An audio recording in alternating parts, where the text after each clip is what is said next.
MP ছিলেন।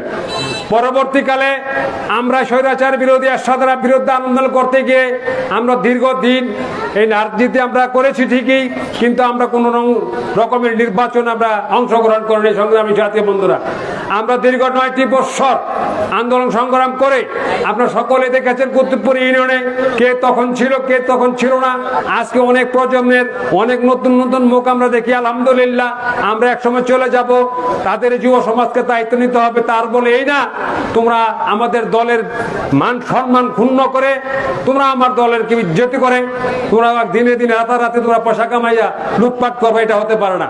সংগ্রামী সাথী বন্ধুরা, যে কথা আমি বলতে চেয়েছিলাম, আপনারা জানেন এই আসনে কিন্তু সিরাজসভা এমপি ছিল মুক্তিযোদ্ধা কমান্ডার সিরাজুল ইসলাম সাহেব। এই আসনে 15 দিনের জন্য একজন সংসদ সদস্য ছিল মুক্তিযোদ্ধা মোহাম্মদ আলী সাহেব। আবার এটাও আপনারা জানেন এই আসনে 2001 সাল নির্বাচনে বিপুল ভোটের মাধ্যমে সিংহপুরুষ যেটা ছিল বলে আমি সিংহপুরুষ, আজকে তো উনি আর বাংলাদেশেও নাই, নারায়ণগঞ্জেও নাই। উনাকে আমরা বিপুল ভোটে পরাজিত করে আমরা আলহাজ মোহাম্মদ গিয়াসউদ্দিন সাহেবকে আমরা এই আসনে নির্বাচিত করেছিলাম। সংগ্রামী সাথী বন্ধুরা, এখন আমরা কি দেখতে পাই? এখন দেখতে পাচ্ছি সেটা আমরা কেউ চেয়ারম্যান হব, কেউ এমপি হব, নানান জন নানান ফেসবুকে আপনারা এগুলো করতেছেন। সারা ফতুল্লাতে আমরা দেখতে পাচ্ছি এবং শুনতেছি। সংগ্রামী সাথী বন্ধুরা, যদি আপনাদের স্বভাব চরিত্র যদি চোরেরই হয়, কোন কারণে আপনাদের লজ্জা থাকা উচিত? কি করে আপনারা ফেসবুকে চেয়ারম্যান এবং এমপি চাপবেন, নমিনেশন চাপ? লজ্জা করেন আপনাদের? 5 তারিখের পর থেকে চুরি চামারি শুরু করেছেন আপনারা।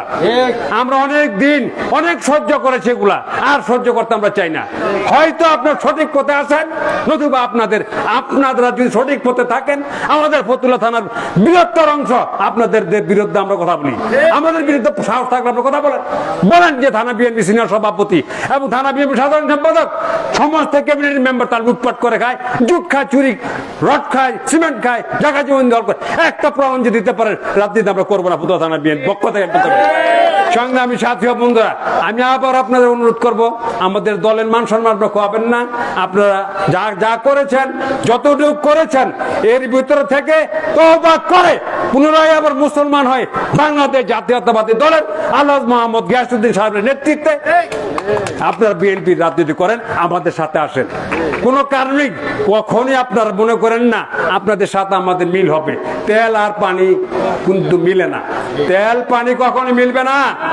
আমরা এখানে যারা বসেছি আলহাজ মোহাম্মদ গিয়াসউদ্দিন সাহেবের নেতৃত্বে আজ থেকে না, আমরা 2001 সাল থেকে যখন গিয়াসউদ্দিন সাহেব এমপি হন নাই, যখন দলে জয়েন করবে তখন থেকে আমরা গিয়াসউদ্দিন সাহেবের কাছে আমরা আছি, আজকে পর্যন্ত আছি, আগামী দিনও থাকবো।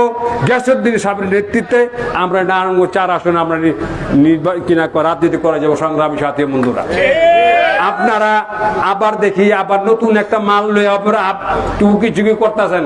চিনছেন নাকি কেটা? ওইটা 2008 সালে নির্বাচন একবার আইছিল, চিনেন নাই? শাহ আলম শাহ, ওই যে আলু সাইজটা উনি আবার অনেক উকি ঝুঁকি করতেছে। সাবধান হয়ে যান, সাবধান হয়ে যান। কুশির ব্যাংক দিয়ে আপনার জায়গায় জায়গায় মিটিং করেন, কিন্তু নামটা বলেন না আমরা শাহ আলম ভাই, আমরা কিন্তু নাম বলেন না। কিশোর ব্যাংক দিয়ে আপনারা মিটিং করেন, আমরা সবই জানি।